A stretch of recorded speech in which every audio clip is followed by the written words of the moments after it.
the Misfits. When I came through, all you saw was the ice. But how you live your life is how you live with Christ. You think I'm playing, man, I'ma bring it to you twice. And if you thought I was nice, look at Jesus Christ. He died on the cross, he paid the price. And like Lazarus, he brought a dead man to life. I thank him every day for that sacrifice. And just to let you know, I'm close to him like white on rice. My Lord, how you bless me so. You lace the track, I lock the flow, kinda like Biggie and Diddy. Way back when, mama, there goes that man, Rob's back at it again, that's right. I'm back at it again, this time there's no pretend. I'm out here trying to win, cause when it comes to sin, I usually give in. But I'm no longer a slave, my debt has been paid. R.I.P. DMX, no more cradle to the grave. Like Lee, I got a jet towards the path that I'm on. I lost a lot of people, so I gotta stay strong. I'm here to tell my story, thanks for having me on. Shouts out to JD for making this song. So here's your medicine if you call yourself sick. It's the Fantasy Draft Live, so make your pick. Sit back and relax, here comes the Misfits. Yes. Welcome, everybody. It's the Ministry Misfits Fantasy Draft 2022 live stream. Brandon, unfortunately, misscheduled his own schedule, and so he is unable to be here, but Rob the Elder is in the house. Hello, everybody. And we are about 25 minutes or so away from the actual draft. But we are here. If you are listening to this on Tuesday, this is the Ministry Misfits podcast still. But if you did not know, we had our live draft today on Sunday.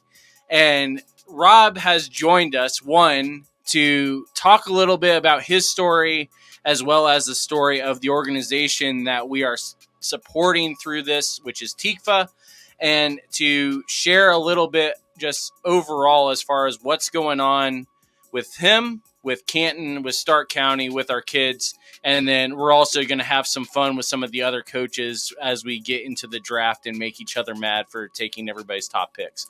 Yeah, that's probably how it's going to go. That's exactly how it's going to go. So, Rob, welcome to the Ministry Misfits podcast. Appreciate you. Thanks for having me on. We've been working on this for a while, trying to get you over here. Yeah.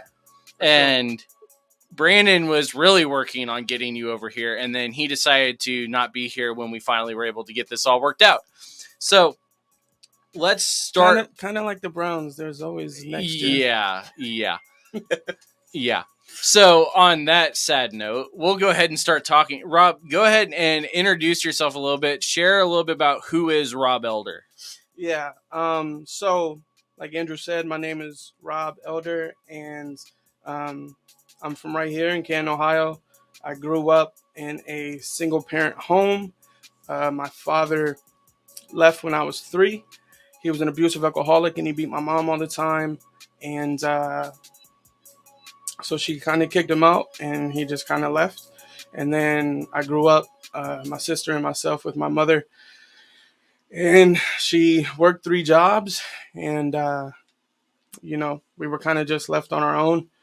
And so growing up was kind of tough. My mom did the best she could with what she had. When I was 12, she met this guy, and they ended up getting married. And shortly after that, my mother's mother ended up passing away, and that started a spiral down for my mom. My stepdad actually introduced her to drugs. He got her addicted to crack cocaine, and that ended up being a long 17-year battle that ended up taking her life. She died in July of 2017 of a drug overdose. But before that, life was just tough. When I was 15, we were taken away from my mother. My sister and myself went to go live with my aunt and my uncle. And then my other brother and sister went to go live with my grandparents. And that, for me, I just felt like, man, like I felt like everything was my fault. Everything that went wrong was my fault. because I was the oldest, so I took the brunt of that responsibility, and that led into adulthood for me because from the time I was 15 until I was 25, I lived in 17 different homes because every time something would happen at one of those homes, I felt like it was my fault, felt like I was a burden, so I left. Um, and so during that, I graduated high school in '06, worked a bunch of odd jobs, and I was actually in 2012, I worked on a farm, and I always knew that I wanted to work with at risk youth, kids like myself who grew up in the system that, we're going through similar things. Social work is a female dominated field, and there aren't very many men in the field. And I always didn't feel comfortable talking to a woman about the stuff that I was going through physically as a man, and as a boy to a man, and emotionally. And so I always knew I wanted to get into that. But I was working on a dairy farm in Alliance at the time, and I ended up having to wear. I had the boots that you wear because working on a farm, there's poop, there's all that kind of All stuff. sorts of stuff. Yeah. Yeah, there's a lot of stuff. So we had to wear these boots, and it ended up causing these sores on my feet. And for a normal person, like being born with spina bifida, that's a huge part I missed. Sorry about that, people. I was born with spina bifida. I wasn't supposed to live, walk, drive, live past 18. Um, all those things. And I am 34 and I have overcome everything that the doctor said that I would not be able to do. But my body isn't like most people. I walk with a limp. I don't have feeling in my feet. So these boots ended up causing a sore. And a normal person's foot, like you might get a blister, it could heal in a couple days. But for me, because I have no blood flow, I have no circulation in my feet, I can't feel them. Like these things, like this uh, cut that I had on my foot back then, took a good 3 months to heal. I had to be completely off of it. Couldn't put no weight on it. I just had to let it heal. And in that time, I quit the farm, and I was just at a place where I was like, God, what do you have for me? Like, I'm 25 years old at the time, and I'm like, oh, well, maybe I'll just go to Stark State. Nothing against anyone who goes to Stark State. Shout out to Stark State. Shout out to Stark State. You guys are doing your thing. I thought maybe I'll just go to Stark State and get a 2-year degree in communications, and because I love sharing my story, and I'll just go around and be a motivational speaker. And the people that I was staying with at the time, they were like, yeah, you could do that, but we think God has something better for you. Why don't you check out these schools? And it was between obviously Walsh and Malone, and I went to Malone, and I went on a Wednesday, and I took the tour, and uh, they were having community worship, and so they were like, "Yeah, you can go to community worship." So I went down to community worship, sat in the back next to this old guy, and I didn't know what was going on, and so I just sat next to him, and it happened. We stood up. He turns to me, and he was like, "Hey, do you go here?" And I was like, "No, I'm a prospective student. I'm looking to come here in the spring." And I was like, "But financially, it is kind of expensive to go here, so we're just trying to work out the financial aid." And I just remember him shaking my hand and telling telling me that it was all going to work out, and that God had a plan for me. Little did I know it was Dr. King at the time. I had no idea he was the president of the school. None of that. So, long story short, I went back to school in spring of 13 and graduated in 17, and I got my bachelor's in social work and a minor in youth ministry. And it was cool because walking across the stage and shaking Dr. King's hand, um, he kind of hugged me and he whispered, "Told you it was going to work out." And I thought that was such a cool moment. So I graduated. Um, things were going great. Graduated, got a girlfriend at the time. I was like, yes, I'm on top of the world, living my best life. And it quickly went from the best life to one of the worst years of my life. Um, I had a summer internship, and that was the last, like, I was able to walk, but I technically didn't have my degree until I completed the summer internship. All the technicality stuff, yeah. Yeah, so um, I did the summer. Well, I was starting to do the summer internship, and a month into me dating my girlfriend, and then a month into the summer internship, my mother passed away from the drug overdose, and that started a litany of other people passing. And in the span of 9 months of that year, from July until about March, I lost 7 people in 9 months, including both parents. My mom died in July of a drug overdose, and my dad died a day after my birthday in December from a heart aneurysm.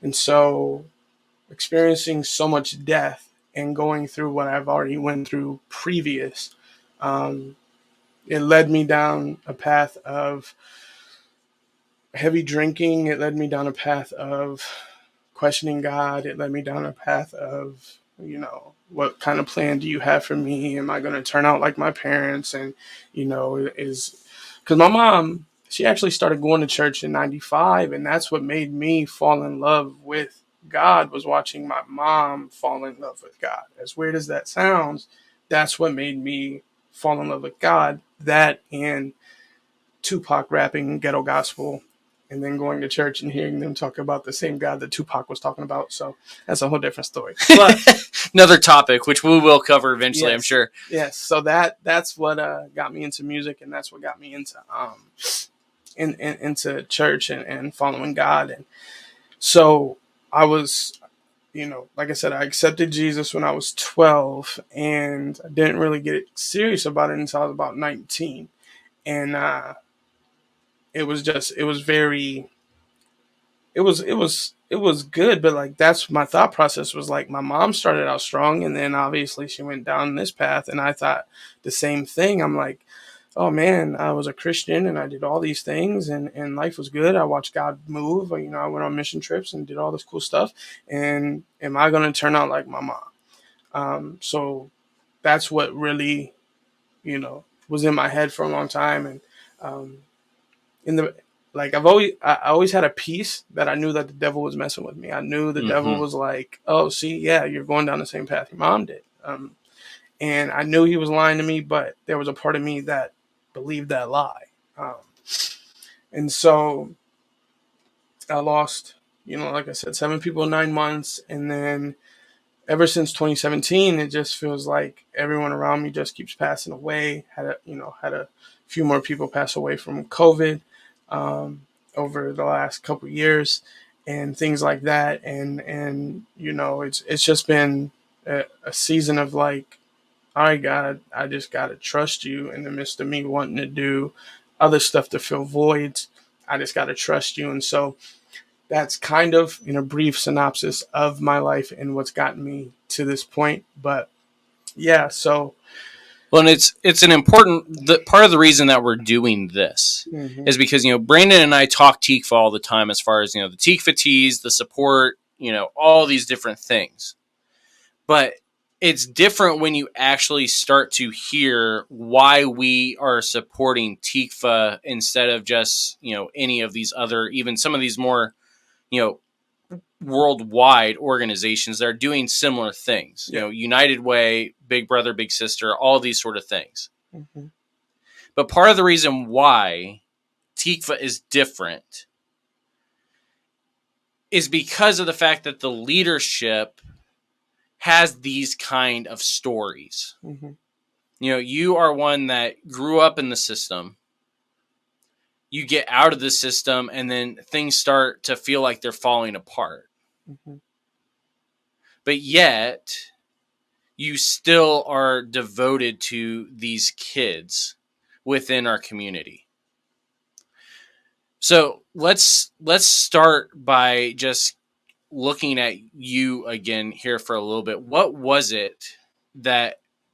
the moment where you finally recognized? I know you said, social work was it because it was female dominated. You were uncomfortable with that as a kid. You wanted to see that change. But what was it for you that finally was like, this is what I was called to do? Funny you should ask. So, freshman year in Malone, I was in an English class, and it was one of our many assignments was to come up with, I forget exactly what the professor called it, but it was this thing where you put all this stuff on this thing. It was kind of like a slideshow, and you presented your story. And there was a kid from Detroit, and he got up there and he started sharing his story. And at the time, I was a music major because I wanted to learn how to make my own beats and learn how to rap over my own beats because I wanted to be a rapper. So that's why I originally went to Malone. But as he was sharing, um, I was just like, wow, his story is very similar to mine. There's obviously differences, but his story is similar to mine. And I just kept asking questions, and the professor didn't stop me. And then before I knew it, everybody else in the room was asking questions. And we literally stayed on his story for the entire period. And in that moment, and I'm not trying to sound weird or freak anyone out when I say this, but I really, truly in my heart believe this. I believe the Holy Spirit spoke to me and said, this is what you were called to do. Right. You were called to hear people's stories and help rewrite them. And so I immediately went to admissions and I was like, look, I know I'm a music major. I know I'm a freshman, but I promise you, I am supposed to hear people's stories and help rewrite them. So what major is that? And then the lady looked at me, she said, sounds like social work. So I switched majors and she put me in social work, and it was in that moment. So it was spring of 2013. Awesome. Now, with that, you go from music to social work, which you even said is kind of a big jump. Mm-hmm. But you also then went a step further. Was your minor in youth ministry prior to the social work move, or was that after? It was after. Without throwing individuals under the bus, they fast tracked me in the social work program. And with your bachelor's, it's an automatic 4-year degree. Right. So I was technically done with social work in 2.5, and I lived on campus. So they were like, well, you got to pick up a minor. So that's it. That's essentially what I did, is I picked up a minor 2 years into the social work program because I only had a semester left of social work. But someone in the organization forgot that I had a minor, and so I ended up staying an extra 2 semesters a year to finish my minor. But it all worked out. I'm talking about Tikva. It really plays the youth minor, the youth ministry minor actually plays a huge role in what I'm doing. Last year, right, I worked with middle school boys. This year, I'm working with elementary. So being able to use the tools that I learned in those classes to help me teach kids that I'm not used to teaching, because one, I'm not a teacher, and two, my niche, like my favorite group of people to share my story with and to really help, are high school and early college. Because my story is so deep, it's tough for me to be like, hey, first grader, this is, right, my mom's on drugs. But something that I'm learning is, I'm learning creative ways to go about sharing my story, because the reality of it is the population that we work with, these kids are at the age that I was at when things started happening in my life. So in ways they can resonate, but they don't always understand what's going on. Right. And that really is, getting into more of the methodology stuff, as far as, we talk about the time of these kids understand more than we think they do. Yeah. It's just a matter of there's got to be people that are willing to actually let them be kids while they're dealing with it. Right.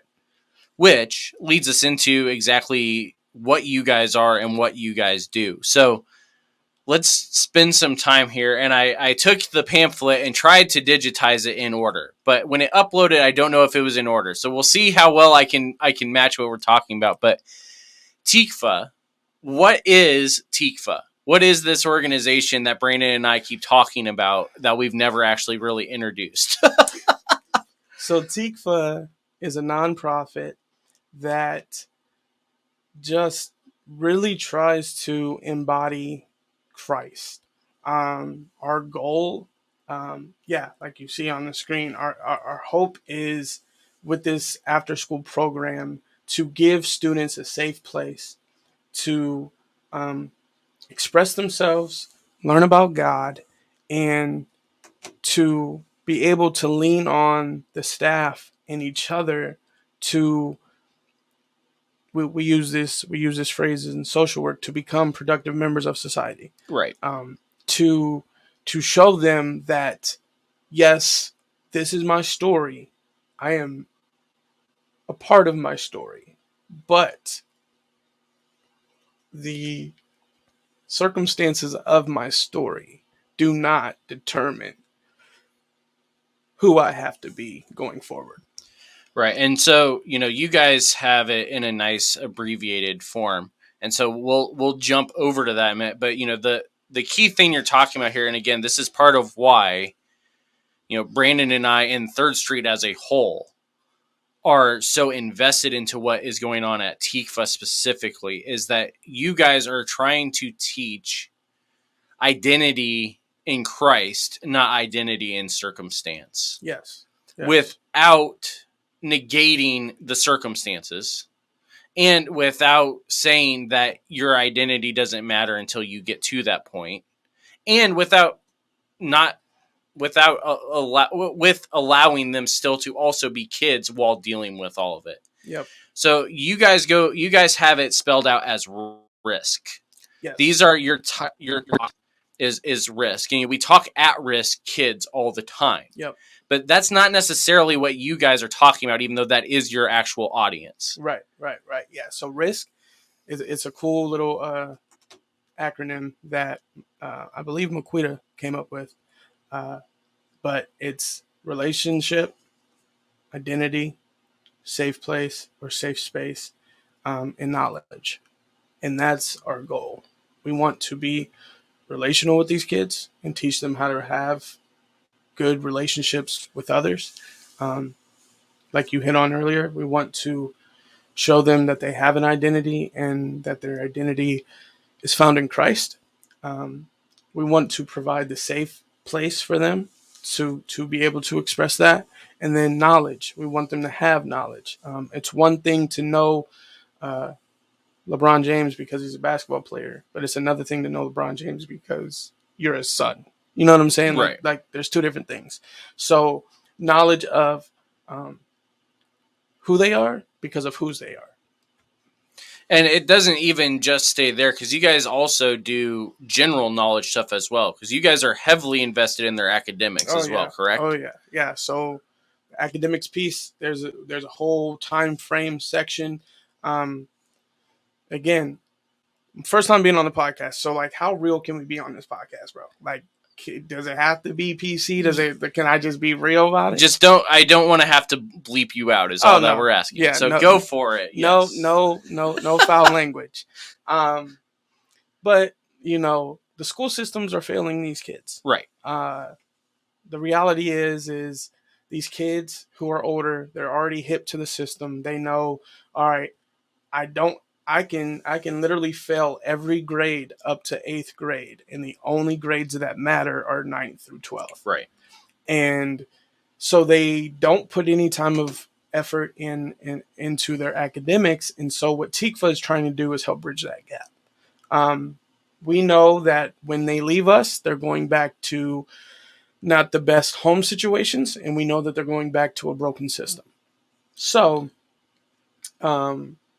what we feel like we're doing in our hearts is to bridge that gap. And what I mean by bridging that gap is giving them tools in different ways to, let's say, help a 7th grader who's still on a 3rd grade reading level. Right. What we're doing is trying to get that kid to do these tasks or these, what is called dyslexia, and they get on this thing and they're doing their stuff, and what it's doing is it's slowly bridging that gap to help them get to where they are age and grade wise. So yeah, their academic piece is huge because we know that education goes a long way. Let's be real. A lot of, especially males, young males in our program, their goals are either to become a rapper, like myself once thought I was going to be, or an athlete. And so we're really trying to help them understand, like, yes, those are great goals and you should go after them if that's really where your heart is, but your academics not at the expense of everything else. Yeah, your academics can take you a lot further. Now, speaking of athletics, real quickly. Yes.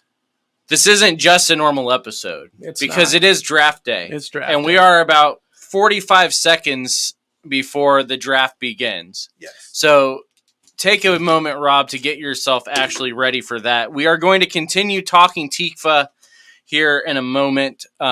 We do also have some other special guests that are going to be joining us throughout. Some faces you have seen before, some faces that you may not have, some voices you may have heard before. I've been on some of their shows as well. And so we are going to get all of that kicked off here. The countdown is showing 10 seconds to draft. And we're going to go for, at least with the live stream portion of it, the plan is to go until about 5:00 Eastern time. And we're just going to go with it. Some people are drafting live. Some people are drafting auto picks. In fact, the first pick was done through auto pick, and I didn't even see what it was or who it was. But we're going to be introducing some people here throughout, but we wanted to remind everybody of why we're actually doing all of this. And so I believe, yes, shout out to the Christian Podcast Association director himself. Eric Nevins is currently on the clock. And I believe he is about to pick. How's it going, Eric? Great. How are you? We're doing good. So who did we take here? Well, Jefferson, Minnesota wide receiver. So here's the thing, man. I haven't played fantasy football for at least 5 years, so all these names are new. It's gonna be fun. That's all right. So I am on the clock apparently, and we'll see what I can do here. Hopefully he has not already been taken. No, he has not. So, Rob, I already told you that I have a different strategy than most for this, and it may make some people mad. But so we're going with Nick Chubb for the first pick this year, so that way good old Brandon can't take him from me early on. So, Eric, give everybody a little rundown here before we keep moving on. Christian Podcasters Association, what's that all about? Yeah, so I started Christian Podcasters Association in 2017 as a way to just bring Christian podcasters together. At the time, that didn't really exist, right? So podcasting was still one of those things that people were like, you do what now? Today, most people have heard of a podcast, but that's our goal, is to just help Christian podcasters find each other, get the support they need. We offer training, we offer memberships, and coaching. So all the things. It's been a lot of fun. Awesome. So we're going to say goodbye to Eric for a moment. He'll be back. I believe Dorsey Ross is the next one picking. He also is a member of the Christian Podcasters Association. I've been on his show. How's it going, Dorsey? Good. How are you? Doing all right. So who'd you go with here? I went with Tyreek Hill. Nicely done. So, Dorsey, give everybody a little bit of a rundown. You have your own show. I've been on it. We were hoping to get you on, and then there were some scheduling issues going on. What's your ministry all about? Yeah, I'm an evangelist, itinerant speaker, and I travel around and share my story of what God has done in my life. Awesome.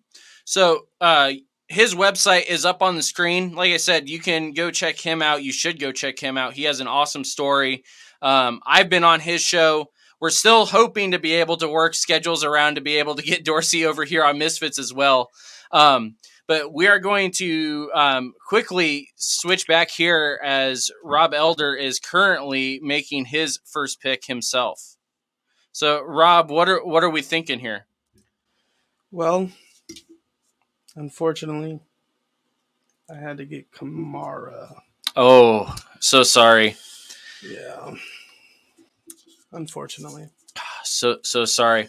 Now, we do have the next person picking right now is actually my brother-in-law, who is supposed to be joining us, but it looks like his camera may be off. So we'll see if he's ready to announce a pick or not. Oh, there he is.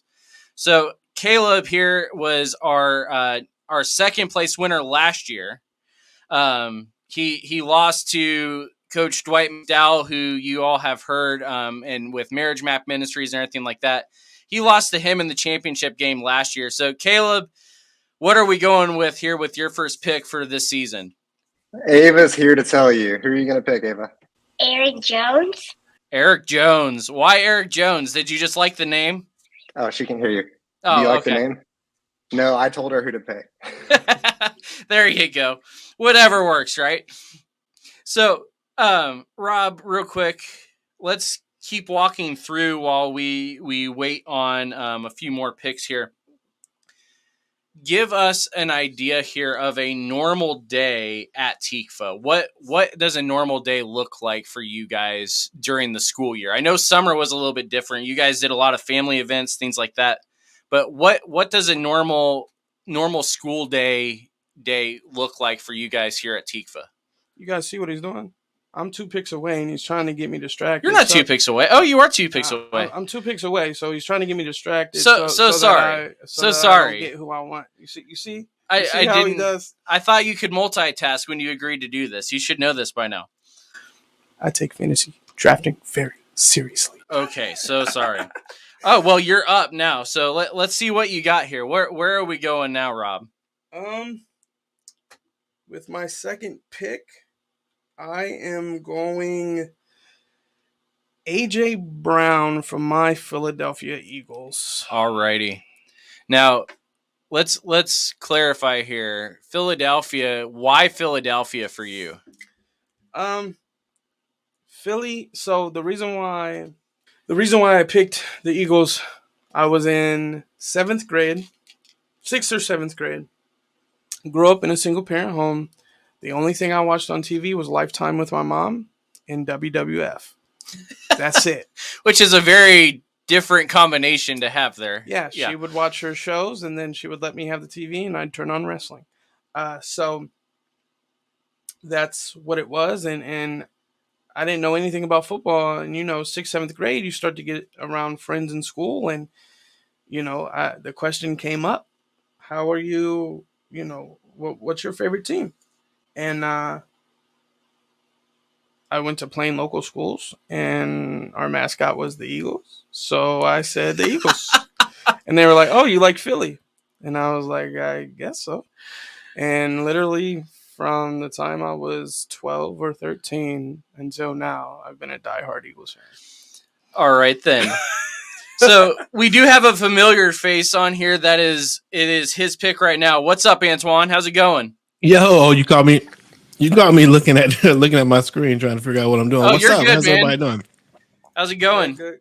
I'm good. What's I'm been good. going on with you besides this draft? Oh man, everything's going on. But now we're trying to do a lot of different ministry avenues and working on young adult ministry stuff as well as racial reconciliation stuff. And trying to get my Madden game right. So it's all kinds of things going on right now. But we keep it moving. Thanks for having me on. I appreciate it. Oh yeah. There is always room for more Antoine on the Misfits podcast. Come on. Always room. Okay, I am having a hard time here. So let me do what everyone says not to do. I'm going with Mr. Patty Mahomes. Quarterback. Take the quarterback early. Yes, he was my quarterback last year, actually, much to the dismay of a lot of people. Last year we did the auto draft, and I ended up with both Mahomes and Brady. And so I had my pick for whoever I wanted for most of the season. But wow. oh, it's up to me again. All right, we are gonna go with Akers out of LA. I'm gonna get my running backs up and ready quickly here. I learned very quickly last year that I have to get them out of the way early.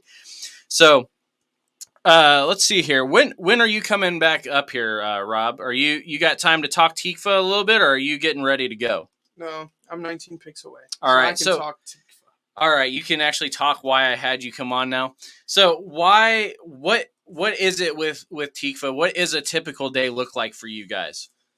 All right, so the kids, they get there all various times. All the schools let out in different times, so they'll get there, and there's usually a snack provided, and just the time to just welcome them in, hang out, make them feel welcomed, and we just hang out until the majority of your class shows up, and then we start out with what we like to call circle, where we take 3 deep breaths in and then out, and then you pray, and then you do 3 questions. You do a feeling question, a get to know you question, and a commitment question. And the reason for those is the feeling question is to get a gauge on where these kids are. If they had a bad day at school, if if they're happy, if they're sad, what's going on. So we ask that question. And then a feeling question, it could be anything of, if you had $1 million and could only spend it at one store, what store would you spend it at? Just to see where their head's at, see where they are, what they like. Because usually when you ask those types of questions, they tell you a lot about themselves. So, a lot of my boys last year, they were really into the anime stuff, and they were like, oh man, if I was a character, I would be on this show. I would be on this. I would be on that.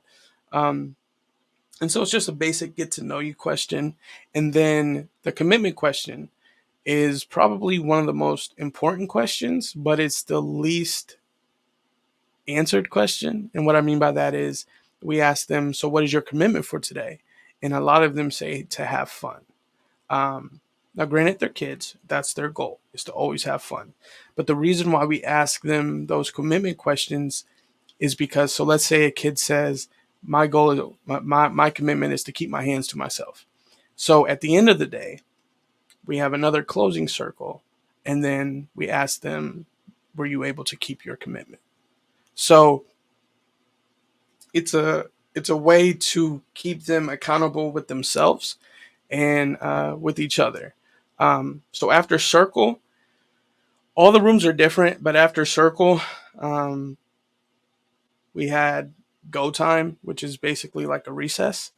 And then after that, it was usually enrichment, which was either cooking, science, art, and STEM. And then Tuesdays were DET, which is double-edged sword time, where we intentionally teach them the Bible and themes of the week. And then, so elementary last year, since COVID, elementary had 2 groups. Like, I guess before COVID, everybody came every day, all the time. And that's how it's going to be this year. But so last year, there was a Monday, Tuesday elementary and a Wednesday, Thursday elementary group. And middle school came Monday, Tuesday, Wednesday. High school only came on Thursdays. So on Wednesdays, we really didn't have anything for middle school. And so I came up for my classroom, Real Talk Wednesdays. My nickname is Real Talk Rob. I get that because I'm a fun loving, I can have a good time type of guy, but I can get very serious and very deep.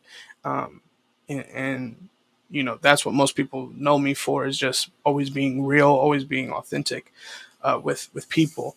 And so I got that name from people over the years. And so I was like, why don't we just have Real Talk Wednesday, where every week the boys would take a sticky note and write a subject down and put it in the bin, and we would pull one, and that would be the topic for the day. And believe it or not, they got into some deep stuff. They got suicide, homosexuality, Holy Spirit. Like, we had some really good conversations.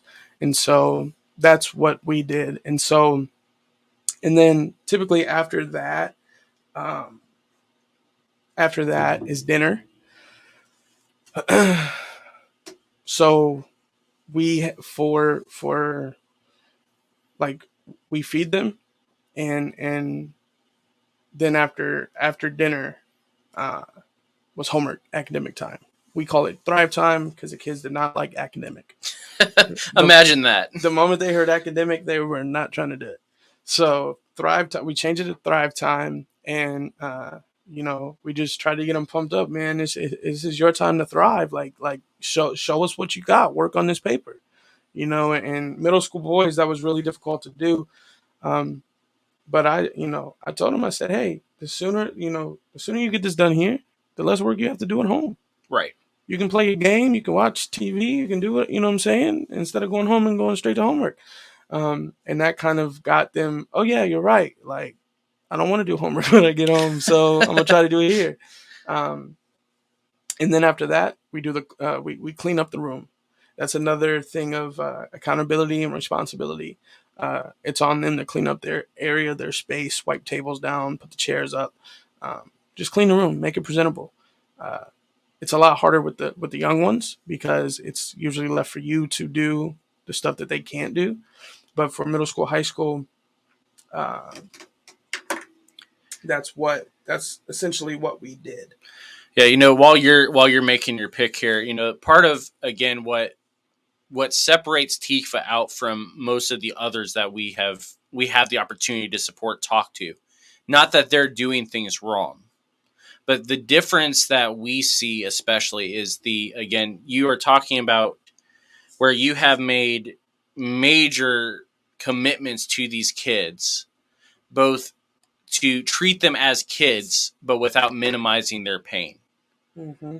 And what you are talking about there is the fact that these kids are not only, they may be elementary age, junior high school age, but they want to actually talk about what's going on in their lives. And that is much deeper than just what the latest video game or TV craze is at the moment.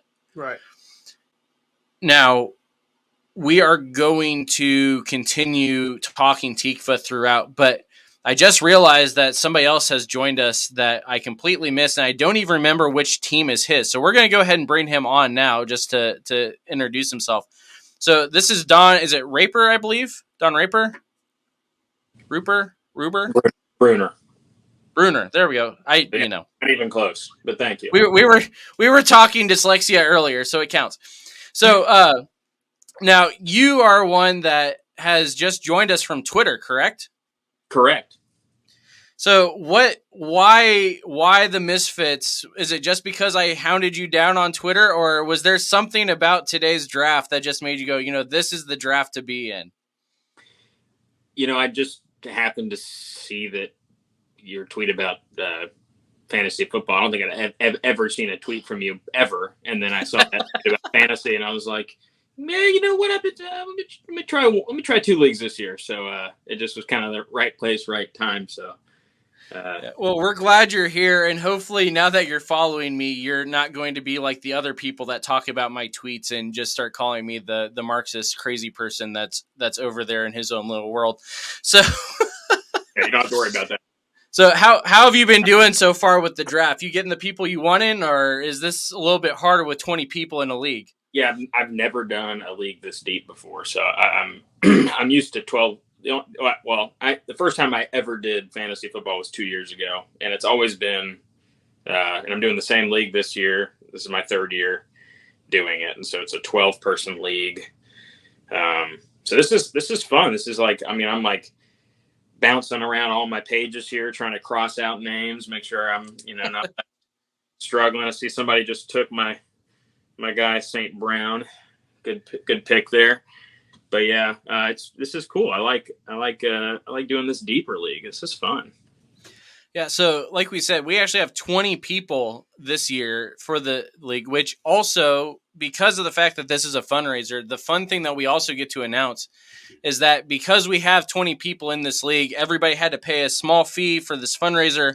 But that means that TICFA, the organization that Rob has been talking about, that you hear Brandon and I talking about all the time, we are actually going to be able to put out or to hand them a check for $200 here as we get closer to Christmas time and all of the, fun banking things get cleared and all of that. But because of the fact that everybody that you're seeing on screen here has joined us, as well as some people that weren't able to make the draft today, including Brandon, even though he's the one that scheduled it, we're not going to let that go. These guys have all paid a fee that is going to TICFA to support the work that Rob was just talking about. Rob, who are you going with? It's your pick again, man. Who are you going with? Jerry Judy. And we've got to very quickly, before we bring Dorsey back on to announce his next pick, I want to highlight the fact that my brother-in-law has left the stream after apparently I made a pick he wanted, and now he's trying to trend cheating commissioner on social media. So if you see that, report that as fake news. So Dorsey, what's going on, man? Who are you going with now? I just picked what did I just pick? I picked Cortland Cutting. I was gonna pick Gary Goody, but he, somebody got him before I did. Awesome. Yeah, it's way harder this year than I think any of us expected with 20 people. But honestly, I think it's more fun when you have no idea what's going to be happening. So it's up to me again. I've already taken my quarterback. I took Lamar Jackson. I'm going to actually go ahead and just get this out of the way. I'm also going to take Tucker from Baltimore as my kicker, since last year that actually cost me a couple of games, was the fact that I don't remember who I had. I probably had the Browns kicker, which is why, I kept losing with my kickers. But so, Rob, what is actually the stuff that you guys, because I know you have been working this summer to get a lot of things going with TICFA as far as getting things back up. Shout out to Maquita. Maquita is the director. She took over for longtime director. Was it last year or 2 years ago? 2 years. 2 years ago. This is Maquita's second year.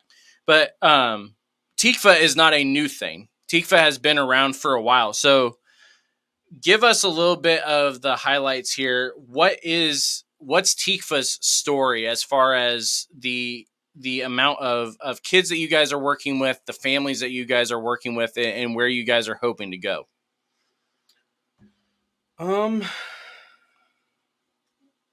Well, there's some things in the work that I am not allowed to speak on. Oh, come on now.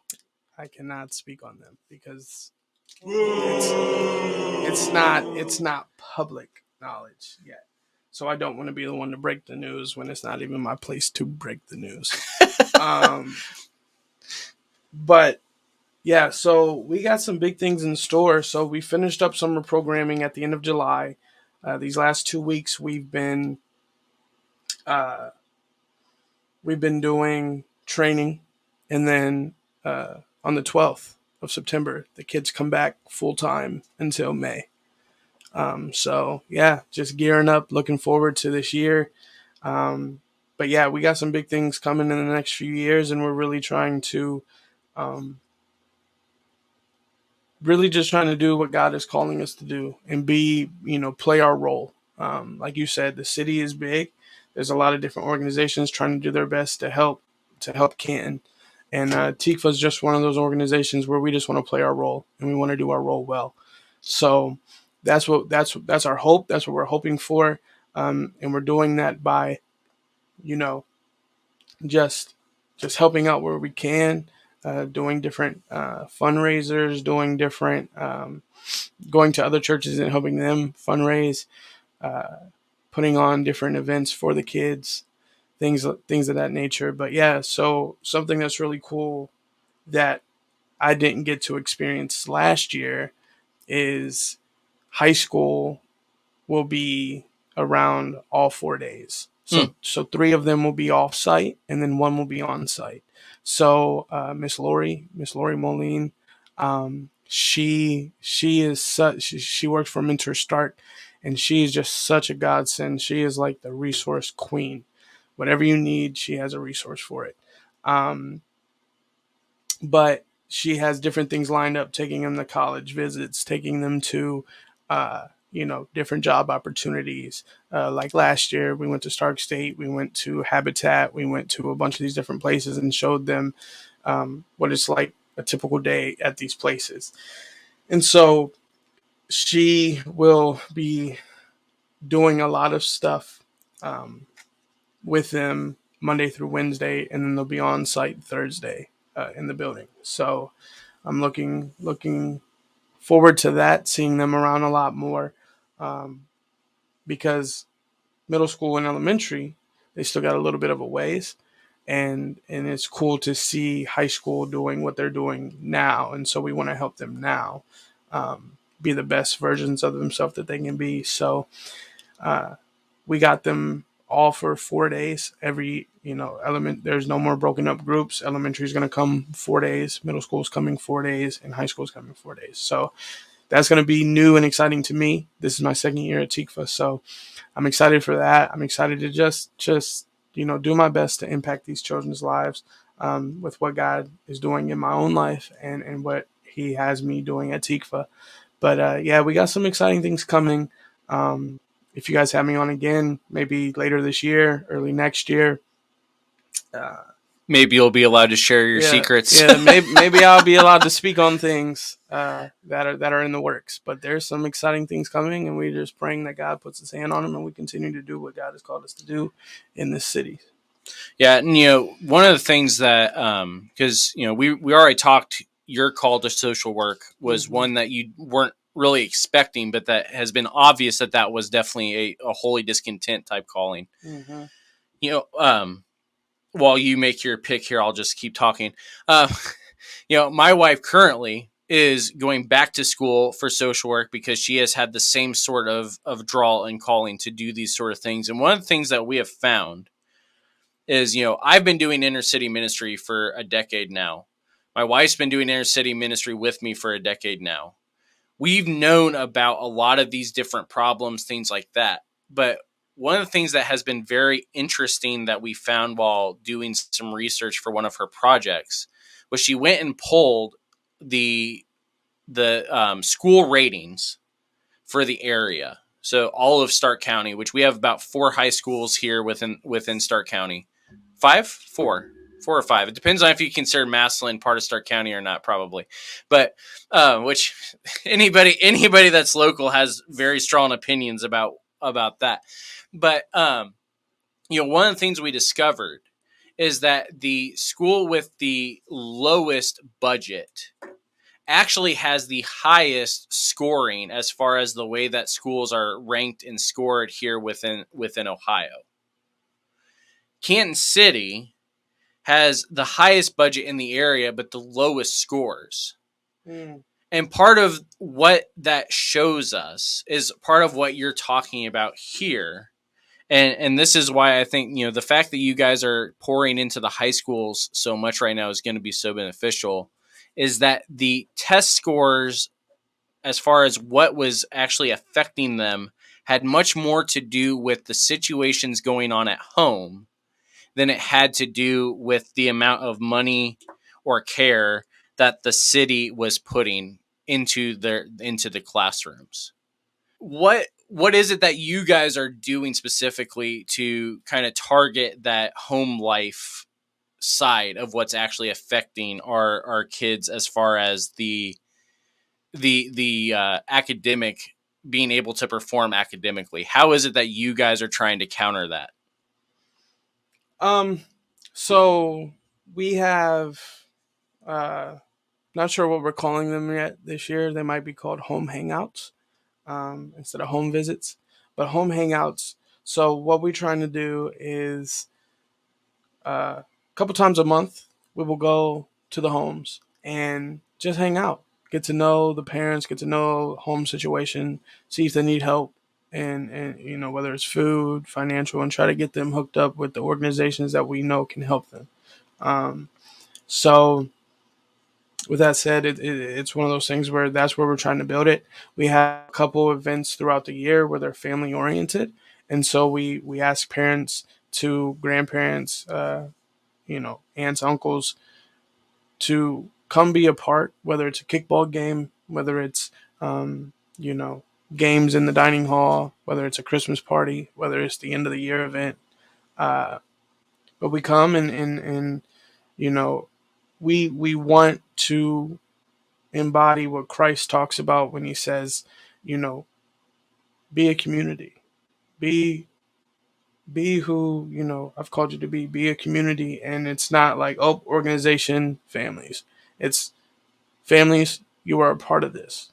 You are just as much ownership as we are, and so that's our goal with them is to just let them know, hey, you're a part of this just as much as we are. So you helping, you coming to events, you being a part of this is actually helping your child, because at the end of the day, if your child sees that it matters to you, then they'll realize that it matters to them.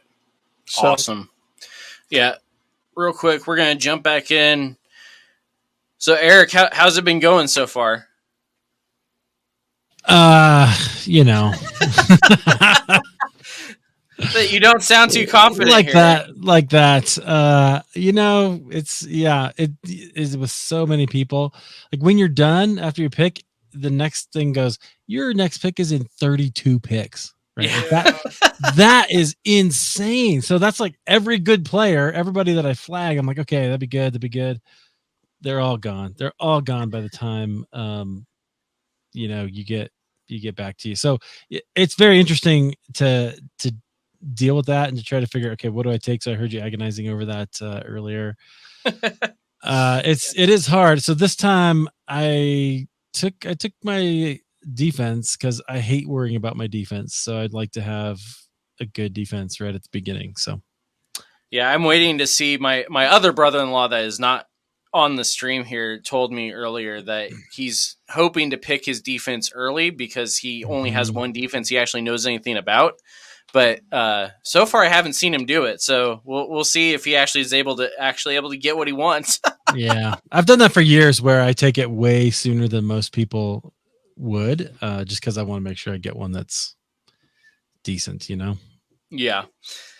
So now, Eric, real quick, you have your own podcast halfway there. You got any exciting things coming up you want to share about? Yeah. So it's interesting. You know how you have people who influence you and whose books you read, or different people that you look up to that you get on your show finally, and you're like, wow, that's kind of amazing. I have one of those coming up. It's not booked yet, but one of my spiritual mentors, I would say, is Richard Foster. And he just is putting out a new book. And I reached out to his publisher and they said, yeah, we'll get that set up. So I'm hopeful that sometime this fall, I'll be able to hop on a call with him and interview him, not just about the book, but also some of his story. And I think that'll be a lot of fun. So that'd be cool. Yeah, I was looking to see. I've got his book underneath where we're at the moment, but I can't find it. Ah, nice. I have a first edition of the Celebration of Discipline, which I actually found one cool. in a thrift shop 2 days ago. That was a first edition also, and I was shocked. Did you pick it up? No, because I've got the other one in. Actually, I have 2 copies of the one we had because the class we had to read it for, my wife was in also. And both of us wanted to keep it. And so both of us, because we both have different notes in it. So if you can believe it, Rob, I actually did read that book. Okay. So it's a really important book, and it sort of touched off this spiritual formation movement. I think it would be too much to say that those are the only thing that you should be worrying about, spiritual disciplines, but it's also important. So, look, I'm on the clock, by the way. Okay. I should. Oh, yeah, you are. Sorry about that. Yeah. That's all right. I have no idea. I don't know. This is what he does. Yeah, right. So, I just wasn't really paying attention to whether or not I should. I don't know who anybody is good. Let me see. Let's take this guy. Okay, there we go. Claypool, you're mine. Oh, there you go. Is he good? So Eric, I know you may have to jump off here. You're cooking really good food that you can't mail us, unfortunately. I tried, Rob. He's smoking a lot of different meats at his house right now. Yeah. but he can't mail it to us. I'm so sorry. I tried for you, man. I did. So Eric, I should figure out how to do that. So what we do on Labor Day, because nobody who wants to party on Labor Day because you got to go work on Tuesday. So we have on the Sunday of Labor Day, we have a party. We have all of our friends over. It's the people who've meant a lot to us throughout the year, particularly the summer. We invite them over. I fill up my smoker. This time I've got pulled pork. I got 3 chickens in there. I'm going to add some sausages here in a little bit, and because those all go really long ways. And we hang out with our friends. Everybody brings some drinks and some, a side, and we provide the meat, and it's a great time. So awesome. So Eric, I know you're going to have to jump off here, but thanks for coming on, and hopefully this won't be too stressful for you. Yeah, thanks. Well, I haven't played. I told you I haven't played in 5 years because I'm kind of a baseball guy. So I do play baseball, fantasy baseball. Love my Cardinals. I don't know if we're going all the way, but we're going deep this year. Just as long. All I care about at this point is I want to see Pujols actually get 700. Right? We saw him. He actually is turning it on enough. He might be able to get there. So, and if we're far enough ahead in the division, they might give him more at bats, which I hope they do. In Colorado here at the beginning of August or middle of August, we saw him hit home run number 686, I think 686 or 687. That was awesome. And I've seen many of them through the years, but it was pretty cool to see him turning it on just here at the end of his career. And you know what? Maybe we need a little bit of that magic to go all the way. It'd be great. Yeah. So Eric, we'll pop you back on for another pick here if you're able and still in, but glad you were able to at least come talk with us for a little bit. Yeah. Thanks for having me. This is a lot of fun. We're going to now jump back in and surprise Antoine again, who's never actually paying attention until I'm already got him on the screen. So how's it been over there, Mr. Madden? Not too bad. Not too bad. I'm not, given that it's 20, I had no idea it was going to be 20 people, but given that it's 20 people, that makes a lot more sense. And it actually makes me feel better about a lot of the picks that I'm having to do. That means that everybody Which is you're on the sharing clock, pain. by the way. I don't know if you knew that. Yeah, I know. Okay. So I'm going to go with, I'm very familiar. I already knew where I was going. So I'm going to go with, I'm going to book in my running backs in Minnesota. So since that running back situation has to be, I thought maybe I would be able to get Josh Jacobs earlier, and because I'm a Raider fan, and that would have made me very happy. But if you want to watch him play the Raiders, Pastors game 2, he's still trying to get it going. I'm still trying to get. Yeah, the struggle was real in that first season, for real. But Dalvin Cook never plays every game in the season, so Madison's probably gonna have to come in. So I actually feel good about that because it gives me a little insurance there. Although I'm worried about Miles Sanders, so we'll see. Hopefully he starts in Philadelphia and does his thing. As an Eagles fan, I should be worried about Sanders. Homeboy gets hurt every 2.5 seconds. Oh my gosh, that's how I felt about grass. If a piece of grass is bigger than him, he'll probably get hurt. He gets turf toe real quick, but yes, Miles Sanders. So I felt that way about Josh Jacobs. Actually, Josh Jacobs hasn't played a full season either, and so anyway, the running back situation is the thing that's hurting me the most. But who knows? I am a trade guy, so if I'm here for the willing and dealing. So if somebody sees something that they like and they want to make a move, the door is open, my friends. Well, 20 people, this might be my first ever willing and dealing as well. Because what I'm hearing from most of you is that you didn't actually look at anything within the league before jumping on here, because I just thought it was 12 people spelled out. I didn't look. I just made sure I could log in and change my name, and then I was good. And came in, and you had to tell me when you say, "Oh, it's 20 people." Like, Claude, 20 people. I whatever pick I am, I'm happy with it. It would be crazy to wait 30 picks. Are you kidding me? 30 something picks. I have seen some of you guys actually go around twice before I've had a pick. So this random snake thing seems to be extremely random. Because it's forwards and backwards, so that does make sense. Like, everyone should pick twice before you, I think. Right. So real quick, Antoine, are Yeah. you still in the process of trying to build up your writing base, correct? Or have you A little bit, yeah. I mean, I'm doing a lot of things, so I am trying to do that. But the most important thing I'm doing right now is developing young adult ministry resources for young adult ministries across the country. So I've been interviewing young adult ministry leaders from across the country, trying to identify the biggest resource needs for those ministries. And our goal, I lead an organization called Elevate, which is a young adult ministry organization.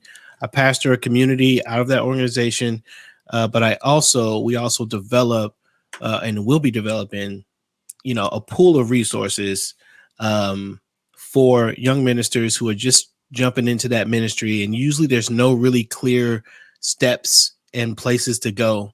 And so over the next year, we're going to be pursuing being a one-stop shop young adult ministry organization, resource organization. So if you're starting young adult ministry or your church is thinking about that, they're probably excited, but have trepidation about how it starts, what to do first, what to do second, and so forth and so on. That's where I want to come in and really be a big help. So I'm hoping that's what happens. And once you guys get more up to date as far as what you're doing, not up to date in terms of what you're doing, but up to date as far as having the plans in place and everything like that, we want to have you back on and walk through all of that again. Oh man, who took them? My defense is gone. I looked up for 1 second and my defensive pick was gone. All right, let's see here. My goodness. Yeah, but it'd be cool, man. I mean, I'm excited about that. We've got, we're the Elevate YouTube channel. We're going to have 130 videos over the next 12 months. We should have 30 to 40 over between now and the end of the year, specifically about young adult ministry details. I'm doing a free workshop next week. It was supposed to be next Tuesday or this week, Tuesday, but it's actually going to end up being Thursday, I believe. Where we just jump in on Facebook Live. We're going to do a 45-minute webinar on the skeleton of a young adult ministry and how to get started with it. And then I'm doing my first online course, a 5-week course, starting next week on the 13th. And since it's the first one, the price on that is significantly lower than normal. So if anybody's interested in any of that, if you guys are doing young adult ministry and feel like I can be helpful to you, let me be that. Would love to do that and be helpful. And at the very minimum, meet you and connect you with others. Awesome. So we'll let you get back to planning all this out here. We're gonna jump back in and check in with Dorsey here, who I believe he's on the clock also right now. So. No, not yet. I got a long way to go yet. Oh yeah, that's Eric that's on the clock right now. Yeah. So what's been going on with you, Dorsey? How's the draft been going? It's going. It's probably not the best, team of guys yet, but we'll see what happens.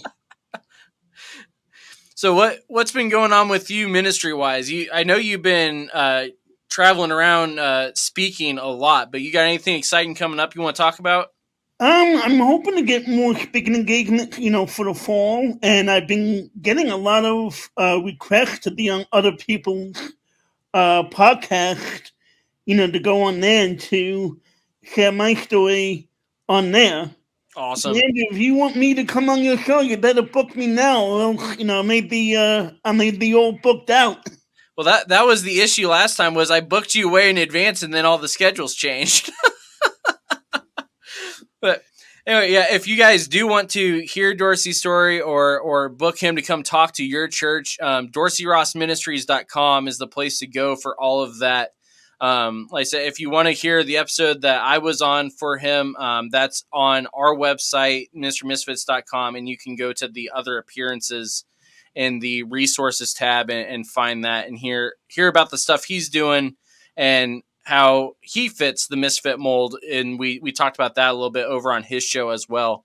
So Dorsey, you got, you know who you're going with next pick, or you just kind of flying by the seat of your pants now? At this point, yeah, I'm just randomly picking whoever I can.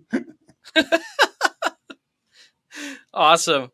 So Rob, what are you how are you feeling now with all of this? You settled in and got yourself into a groove with who you're picking, or are you still just sitting here going, this was not what I meant when I said I wanted a live draft this year?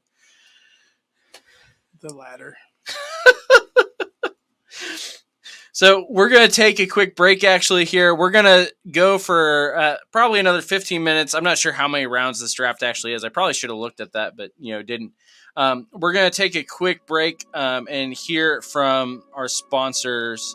Once I figure out where they went, they disappeared. What'd you do, man? You broke my thing. They never disappear when Brandon's on here. Ah, there we are. So we're going to hear from Jade from Laird Creative Agency here, and we'll be right back after this. We'll be right back.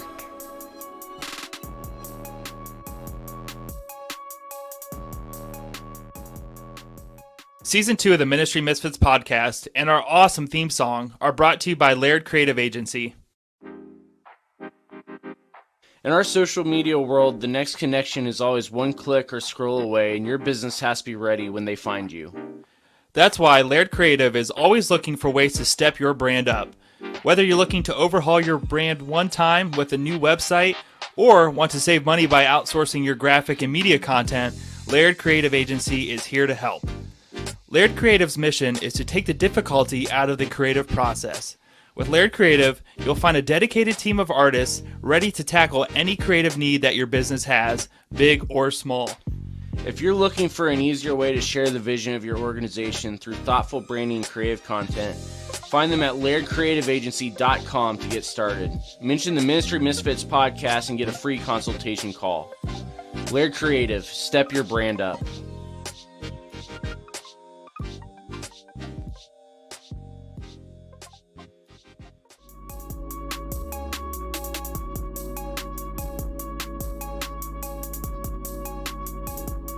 We're back. All right, welcome back. We're still here. Rob's still here. Dorsey and Antoine are still hanging on with me as well. We'll be checking back in with them here in a little bit. Rob, how many picks away are you? 7. 7. All right. So I won't distract you, I promise. But we do still have a little bit of stuff we wanted to talk through as far as what you guys are doing, where this money is going, everything like that.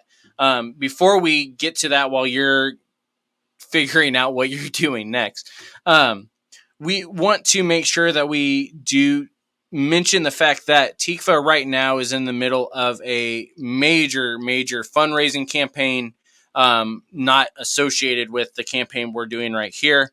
It's the Champion of Hope. They're looking for donors that are willing to become monthly donors, similar to like what we're doing with Patreon. But this time it is through TICFA. The money will go to them. You will, for your support, you will start to receive some different invites to things, different information coming in the mail, things like that. If you want, though, to just donate to TICFA directly, you can, again, go to tikfa.org/donate. They're always looking for some financial assistance to be able to continue to do the work that they are doing. And also still up on our website are the TICFA tees, which you can get in the store. And again, the profits that come from that go back to the work that TICFA is doing as well. And we just love talking with them, seeing what they're doing. You can find them on Facebook, Instagram, Twitter, and I think you guys are on one other, right? Oh, Facebook. I didn't say Facebook. How did I forget Facebook? You guys can follow them there and get a lot of updates on stuff they're doing. You guys just went to a Rubber Ducks game last week, right? Yes. And got box seats even. Oh my gosh. It was such a cool experience. Yeah. So if you want to go check all that out, I think we may have shared that also on Twitter, things like that. But you can check out everything that they are doing at all of their social media stuff, as well as their website. Those of us that are local and want to do more than just join fantasy football, buy a t-shirt, or donate money, they are always also looking for volunteers. Guys like Rob can't do it by themselves. Like we said, there's a lot of kids that are needing just people to pour into them to invest, show that they care. And so if you want to learn how to volunteer or what type of volunteers are needed, you can go to tikva.org/volunteer and find out all the information there as well. So, Rob, now that you've made your pick, I want you to walk us through real quick, because you guys have about 7 things that you guys kind of highlight as far as the work that you guys are doing. This was on your pamphlet you told me to put up, so hopefully you know what I'm referring to. Kind of, sort of. All right. So the first thing that you guys talked about is the fact that you guys focus in on nutritious family style meals. Now, are we talking family style just in the way that it's presented, or are you talking like actual home cooked meals for these kids? So our food that we receive is primarily donation based, but we do ask with the donations that it's not just chips and Oreos. You know, like right. we really want to feed these kids, because truth be told, and it's a sad truth, but this might be the only meal some of these kids are eating. Mm-hmm. And if we just fed them chips and Oreos all day, then we're being a bad steward of what God is wanting us to do with that. So we have a lot of good food. Like last year, I ate every meal, and it wasn't like lunch food or anything where it upset your stomach or nothing. Like Chick-fil-A was a donator last year, so Tuesdays we had Chick-fil-A, typically nuggets. So the kids love Chick-fil-A Day. Who doesn't love Chick-fil-A Day? I mean, Amen. come on. Amen. Although you're talking about this on a Sunday, so I'm not sure why you're torturing us with that. But yeah, you're on the clock. Yes, I know. I know what I'm doing. All right. The next thing you guys highlight, because like you said, and this is something again that we've talked about this on the show. We've talked about this in a few debates on Twitter. We've talked about this in a couple of different places. But the fact is that child hunger, child malnourishment, child food insecurity is way bigger than anybody gives credence to here in the U.S. Yes. And especially for the kids that we already have talked about that are in the system, that their parents are having to work nonstop in order just to keep rent up. This is a much bigger reality than anybody wants to actually acknowledge. And so that's part of the reason why the nutritious side of the family style meals is such a big key to all of this, is that even though the schools try, it's still not necessarily going to meet all of the kids' nutritional needs. And so that's part of the reason why they're looking for that. And if you want to donate food, again, if you go to the tikva.org/volunteer, I believe that's where you can find that information on how to do that. Some of the other things you guys highlighted is this idea of character development curriculum. Now, when we're talking character development curriculum, are we actually talking, there are all these different, within youth ministry, there's all these talkings as far as character development curriculum, like orange and purple and like all these different color ones. There's all these different discipleship models. What is it that we're actually talking about when we're talking character development curriculum within Tikva? It's structured in a way where we are intentional about character development. Not just blueprint, read it in a book, because let's face it, other than the Bible, there's a lot of books you can read, but it doesn't match your life. Right. like in a perfect world, sure, absolutely. Like that would be ideal. But we as a team have put together a curriculum where we are intentional about character development and teaching them how to be, like I said earlier, to be productive members of society, because character is important. And, there's a lot of, unfortunately, there's a lot of people that will just judge you based off appearance. Mm-hmm. And our kids come from situations where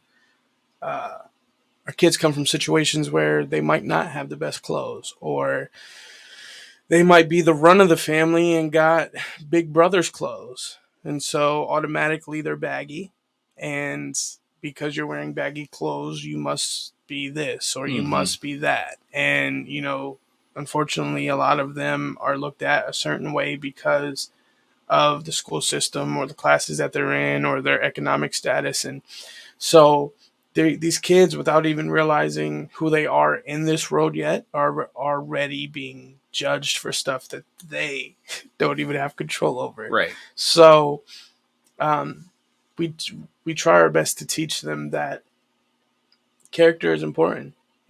Something my mom instilled in me that I try to do with that I did with my boys last year is, look, my mom always told me, as long as you tell the truth, people will always believe you. And there were times where they didn't want to tell me what happened or what was going on, but they had that trust by the end of the year of like, look, I can tell Mr. Rob something because he's always told me as long as I tell the truth, he'll always believe me. So, character is very important. And so, Miss Jackson and Maquita, I was not hands-on with it, but there are intentional character development things that we will be going over. So each week there will be, with our DET, with our enrichments, and with the character development and the leader in me, they will all carry a similar theme. And so they'll just feed off each other, essentially. Awesome. Instead of trying to teach kids 10 million different things. Now, the other stuff that you guys are doing is enrichment classes. You already talked a little bit about the fact there's art, there's STEM, there's I don't remember the other ones you said, cooking, those sort of science. That's STEM. Science is STEM, right? Well, we had a science one, a cooking one, an art one, and then STEM was like 4 different things. Okay, yeah. Well, science is the S in STEM, unless I'm completely wrong. STEM wasn't around when I was a kid, so I know it wasn't either. And yeah, I wasn't really paying attention either. But last year you taught science, I believe, correct? Yes. Yeah. Because you stole one of my books. Yeah. But what is it that you specifically are in charge of this year? Are you back in science, or are you doing anything different this year for enrichment? To be honest, that has not been talked about yet. All right, then. So that is to be determined, and we'll find out later. Yes, that will be a week 2 discussion. Now, have you found that the kids are actually interested, willing to do these sort of things, that they're finding things they're interested in, that they're actually involved? Or is this something where it's a little bit harder to get them to interact? I know with in some cases when we're talking these sort of ministries, and especially with the at-risk generations that we're dealing with here in Canton, that sometimes getting them to actually want to commit to doing these sort of enrichment style things does not come easily. Is this something where, because of the fact that you guys are doing all these other things and that it is very much a family atmosphere, that you're finding it's easier to get them involved, or is it still an uphill battle? To be honest, it truly depends on the kid. I think and granted, we try to make all these things fun, but they were all for everything. STEM was usually the one that they were like, we just came from school, I don't want to do that. But we would try to do it in a way where it was fun. So, but yeah, and that's the thing that we try to do, is we try to make it fun, and we incorporate. He's on the clock again, so he's a little distracted. We incorporate, because these kids are really good at like callbacks. So like, if I'm doing a science experiment about, how a boat floats on water, aerodynamics or whatever it's called or something. I don't even know if that's right, but like how a boat floats on water. I can be like, remember yesterday when we read about Jesus walking on water? You know what I'm saying? Like we try to do it in a way where we incorporate, remember what we did yesterday, and this goes with this because of this, and this is how this flows. So for the most part, they're very receptive to it.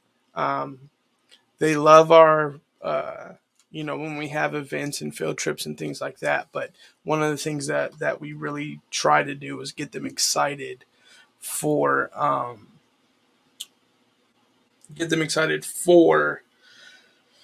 things like that where they where they're just excited to be there and learn and have fun.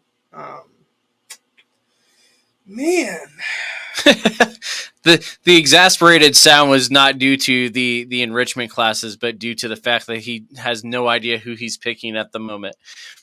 But the fun thing that you guys are talking about with these sort of things is that it's giving the kids an opportunity to find something that they love and not forcing them to try to do something that they hate.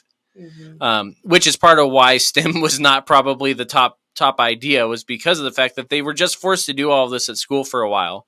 And now you're sitting here saying this is an activity that you get to choose to do, but yet we're going to have you do the exact same thing that you just spent, 5-6 hours at school doing. right. Now I do have one question related to the STEM, just because I'm curious. Are you guys doing the robotics coding stuff, or is it the other types of STEM? Because I'm just curious as to what you're doing with it. The other types of stuff. The other type of STEM. Okay, I was just curious. So, a lady that worked with us last year, she's no longer with us. She's the one that taught STEM, and it was like she would just create, like, each time she had STEM, she would try to hit every letter. So she would just create things to just get them mentally stimulated or whatever, and get them engaged with what was at hand. So yeah, no robotics. Awesome. Now we got a couple others. We do have a question also somebody wants you to weigh in on here in a minute. We'll get to that in a second. But you guys also, the fourth thing that you guys deal with is personal hygiene products. And now this is something that probably people looking at it's like, well, this is obvious. You guys are giving them toiletries, but that's not all that's involved there. Why is there such a need? Obviously, we know why you would want these kids to understand personal hygiene, but why is this actually such a big need that you guys are actually going out of your way to make sure that these kids are taken care of in this way? Because again, the unfortunate circumstances where they come from, and maybe there's no one at home telling them to brush their teeth or wear deodorant, or I didn't deal with the young ladies, so they handled what young ladies Need. But it's just very important, because if we're the only Jesus they ever see, then just like Jesus did back in the day, like he tried to teach them, he tried to teach them how to be the best versions of themselves. So, that's what we're trying to do. Hey, we know you're young. We know your body is changing. We know maybe no one's at home talking to you about this, but these are essential going forward. So that's something that we practice. That's something that we do for them, but not only for them. If I could be real for a moment, a room full of sweaty I was about to add that. middle Yeah. school boys Yeah. is not a good look. It's not a good smell. So, yeah, teaching them how to wear deodorant, teaching them how to put it on, teaching them, hey, if your body reacts to this one, a gel one, why don't you try a solid? Why don't you, instead of just not wearing it anymore, Yes. because it's hot. And these boys like to play, and the building you guys are in, for those of you that don't know, is one of the older churches downtown Canton, and there is no air conditioning. And this summer, while you guys were doing it, we had a few days that you guys had it where we were in the triple digits for temperature. So a lot of junior high school age boys without deodorant in that sort of situation is not going to be pleasant at all. So, and I believe you guys take donations for the hygiene products as well, correct? yes, honestly, we'll take any donations that are made that are within the means of TIGFA. We don't want your leftover food. Right. We don't want already used toothbrushes or things like that. But yeah, we are always open and willing to receive any donations, whether it be monetary or it'd be hygiene for the boys and girls, or clothes or whatever. So yeah, we are more than grateful for every donation that comes in. Awesome. Now, let's see here. The next thing that you guys have here is, and you've already kind of highlighted some of these, playtime and other activities. Play is a big deal for what you guys are doing. And we've already kind of talked about why that is. But give us an idea, what kind of activities is it that you guys offer for these kids to be able to do? For Go Time, we call it Go Time. I think that's what this is. Playtime, other activities. Yeah, that's what it said on the pamphlet. Yeah, Go Time. We call it Go Time. That's recess. We play in the little yard in between the church. Wish it was a little bigger. Not greedy. We are downtown Canton, so space is a little limited. But yes, I would agree. You don't have a lot of space there. No. So the big thing is kickball. Kids love kickball. The reason I said I wish it was a little bigger is because some of these boys can easily boot it across the street. Yes, which we're hoping that Brandon and I are going to actually be able to come and broadcast one of these games eventually. We unfortunately had some scheduling mishaps for the summertime, but we're hoping to be able to actually let you guys see how well these kids can actually boot that ball. Yeah. So, well, maybe when you guys come broadcast, we will be at the park by 3rd Street. Yes. So, but in between the church, every day they play kickball.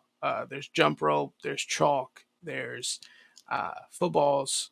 So, but yeah, so we've had to be creative. We've had to be creative, and we've had to make it work in the sense of, all right, you guys want to show your powerful leg and you think it's funny? Well, if you're kicking in the street, it's an out.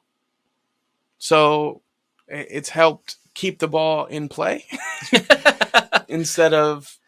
And it teaches control as well. So we're back to character development there. Yes. So it's an out if they kick it in the street.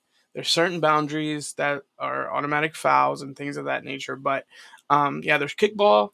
There's, like I said, jump rope. It's back to him. He's focused in on picking. Glory to God, bro. This is way tougher than I think anybody was expecting. I was kind of anticipating all of this, but apparently that's because I was the only one that actually was looking at who else was signed up and how many people we actually had. So, yeah. I'm going to take him. I don't want to take him. Who are we talking here? But I can't believe he's here. Who are we talking? Peoples-Jones.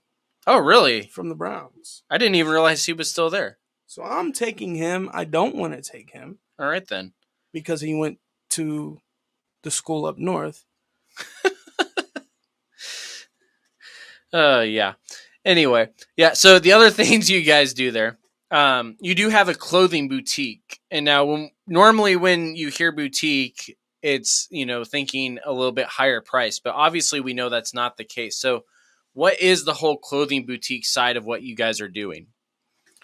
Yeah, so that's another donation. We get in contact with a organization that for the last few years in the fall and then in the spring, they bring some of the best slightly used clothes, some brand new clothes that you've ever seen. Like, there's been times that I've gotten a couple hoodies and stuff because it is just that nice. I got a really nice Nike hoodie and a really nice Ohio State hoodie.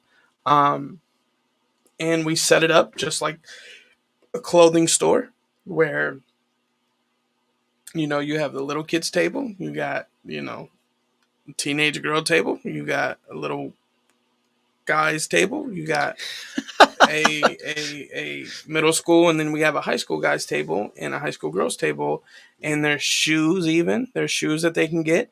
But yeah, basically we just let them go crazy. We let them go in there and fill up like the grocery store reusable bags.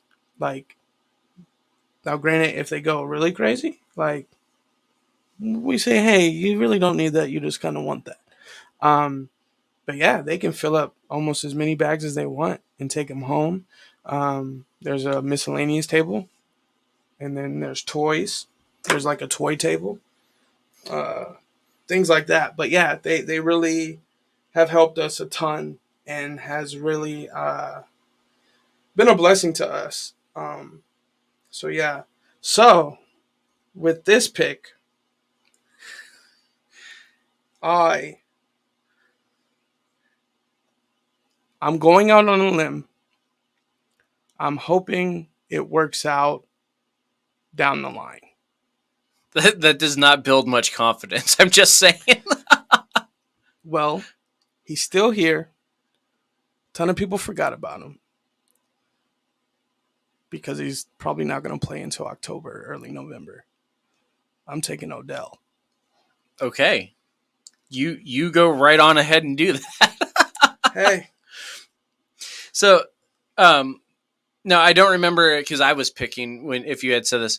This boutique is not necessarily free for the kids, correct? But it is a much lower price, or is it free for the kids? I think Tikva might pay, but it's free for them. Like Awesome. they'll just go in and just fill bags. And now there's also the other side of this is that this is also, again, part of the character development side as well. Because like we've said multiple times throughout, the kids that we're talking about that are attending Tikva, this may be the only opportunity they have to be able to get some of these things like the Nike hoodies, the Ohio State gear, things like that. And so the fact that they are able to look good, although I would argue the Ohio State hoodie doesn't really help much, but it is fantastic. Right. But it does help build confidence and allow them to feel like they have their identity is not in their situation, which does bring us to the last thing that you guys really focus in on, which is this idea of community celebration. What all is involved with this? Because this isn't just like, oh, we're throwing a big party for, we're not having a big block party necessarily every other day. But you guys are having the same kind of community impact that you would with those sort of celebrations regularly. So what all is involved with this idea of community celebration? Yeah. So like I said, we have different events throughout the year. A lot more of those in the summer, actually. But during the year, different community partners will show up and, we might go out and clean up trash, or we might go to a neighborhood where the kids are from and pass out water and food and snacks. But this idea of community celebration is just saying, hey, we're an organization in the area and we want to let you know, like, you are loved, you are cared for, and together let's celebrate and make this place a better place. Awesome. So again, if you want to find out more about Tikva, their website is tikva.org. And you can find out all about that. You can donate there on the website. You can volunteer on the website. You can find out what they're needing in terms of supplies, things like that. You can also find their latest financial campaign as well, which I believe it's 100 donors in 100 days. 100 days, which I think we're somewhere in like the 60 range of days. So if you want to find out more about that, again, tikva.org, or if you go to our website, ministrymisfits.com, and specifically it's ministrymisfits.com/fantasy, you'll be able to, keep an update for those interested as far as the standings going on, who's winning, all that. So that way my brother-in-law and Coach McDowell and Rob himself can't accuse the commissioner of not being transparent, even though everything's been laid out for a while. You can find out all that, MrMisfits.com/fantasy. But from that page also, you'll be able to donate to Tikva directly. You'll be able to go to their volunteer page. You'll be able to find the Tikva tees in our store. Find out all the information that we've talked about today. It'll all be right there in that page as well. Again, the Tikva tees are still on sale as well here on our shop. and the profits from that go back to the work that is being done at Tikva as well. I believe we are down to the last couple of picks here. Looks like we only have one open slot left. At least for me, I only have one open slot left. So let's check back in real quick with Dorsey before we go. Dorsey, how'd it go? I think you may be done, aren't you? Or do you have one more pick? I got one more pick as far as I know.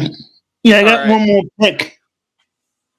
I'm 14 picks away, so I got a little while yet before I need to pick again. How do you think this all went? Do you feel confident going through, or are you going to be one? I saw you and my brother-in-law already talking trades in the chats over here. Yeah, well, I like my quarterback and I like my defense. You know, we'll just have to see how the rest of the team stacks up. I think everybody is going to find that there's going to be way more managerial duties this year than they expected. Although, shout out to Karen and Lori and the other Rob and Justin, who are kind of in this just to cause chaos, which even though they aren't even live picking, based off of the reactions from everybody, I think they've already accomplished their goal in causing chaos. So, Dorsey, again, if you want to check out Dorsey's stuff, go to dorseyrossministries.com. You can find out a lot of the stuff that he's doing, find out his story, as well as check out any of the stuff that he has coming up. We're hoping to actually have him back for a normal interview here with Misfits also, but we've, got to actually figure out a schedule that works, if that even is a thing. But Dorsey, thanks for jumping on, man. It was fun. Yeah, definitely. That's a good luck throughout the rest of the season trying to figure out exactly what we're all doing. So, Rob, real quick as we shut down here as well. First of all, thank you for at least coming on, even though now you're a little bit more frustrated that you've been on camera watching your dreams come crashing down as your list. I've noticed your list has gotten longer and there's been way more crossouts than check marks on your list over here. Yes. Maybe this is the real reason Brandon didn't want to be on air to do his picks, is because he figured it would be the same sort of thing. But again, thank you for coming on. Again, he is one of the elementary team leaders there at Tikva. That's part of the other reason why he came on, was to explain what's been going on with Tikva, where this money is going, what it's going towards, and all that fun stuff. He also did write a verse to to our theme song, which, if all goes well, that may be made available for download here. And again, the money from that would be going to Tikva as well. But we got to make sure that it actually recorded correctly before we make any promises about that.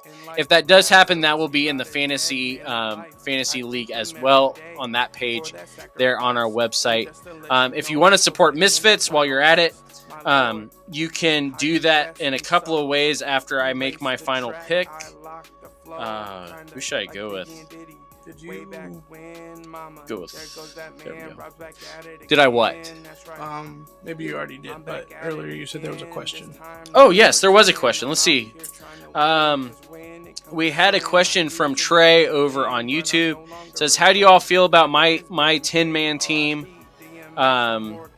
Let's see. CMC, Fournette Diggs, A-Rob, Etienne Ertz, and Kyler benches Akers, Thomas, Kareem Hunt, Olive, Tyler Boyd, and Devonta Smith. My recommendation, which you probably don't want to take, but you asked, so I would definitely be putting Akers off your bench, but that would be the main thing I would be moving. Hunt maybe move off, but you know, we'll see. If he has a season like last year, you probably just want him left on the bench. What do you think, Rob? I don't know if you need to look at the list here. Here's his list. He's asking for our opinion. We were actually hoping to. Oh, you're on the clock. You may want to make your pick. We'll let you make your pick first. We were actually hoping to be able to get an actual fantasy expert on the draft to analyze. However, he was already booked, so we couldn't have it. We're hoping to get him on next year, though, to do this sort of thing. But while Rob is making his pick before evaluating Trey's team here, we do want to, again, remind you, if you want to support Misfits, patreon.com/Ministry Misfits. We've got 4 different options there. That money goes to support all of this, the work that we're doing in here. As Rob has discovered, this studio is not as spacious as he once thought from watching the videos. So the money coming in is going to keep our room cool, as well as to keep the website, YouTube, all of that running and going as well. So did you make a pick? No. Real quick. I'm going to pick a guy, but for the first time ever in my life. You're already announcing a trade before you've even picked the guy officially? No, I'm just saying, like, if you're willing to make a tight end, I need another tight end because everybody who's left is projected to get like 70 points. For the season, not per game. For the season. So, yes, I need a better tight end. So the call is out there to the rest of our league members. If you need a better tight end, come find Rob, or a different tight end, come find Rob. No, I need a tight end. So if you like any one of my other players, maybe we can talk. Yeah, come find Rob. And just a reminder to you, Rob, you were the most vocal beyond Brandon about wanting this live draft. So I'm just saying. No, here's the thing. Let me clear the air. Before we get off air, let me clear the air. I'm prepared. I knew what I wanted, but the problem that arose with the 20-person draft, as I believe Antoine, is that? Yes. As he said earlier, is you pick somebody you feel confident in. And then 30 picks later, you have to ask yourself, is he worth picking because his mom, dad, sister, uncle, granny, daddy's goldfish might die and he might get off the bench? That's what you have to ask yourself when you're in a 20-man league. So with that being said, that's the only part that I was not expecting was the actual snake order itself, because you've even said it yourself. It felt like there were people picking multiple times. It was much more random than I expected it to be. Yeah. So, but that way, hey, even though Caleb is already trying to put out that I had apparently, been fixing this whole thing, I had no idea the draft order either. But our draft is finished. I think this was fun. It was a great time. I think it was fun. Again, we want to thank Dorsey Ross, Eric Nevins, Don. Who else was here? Antoine, our boy Antoine was here. Mm-hmm. Caleb for a little bit, and shout out to Ava for making his pick for him. Yes. All of that, all fun, all good. We hope that those of you that are listening, watching, have, if nothing else, gained some insight into Tikva and why it is that we actually have chosen them as the one that we want to support. Again, tikva.org/donate, tikva.org/volunteer, or just tikva.org in general, as well as you can find out all this stuff on our website as well. So, Rob, thank you for coming on. Thank you for the verse. And we will we'll see you all next week once I remember where my buttons are. There they are.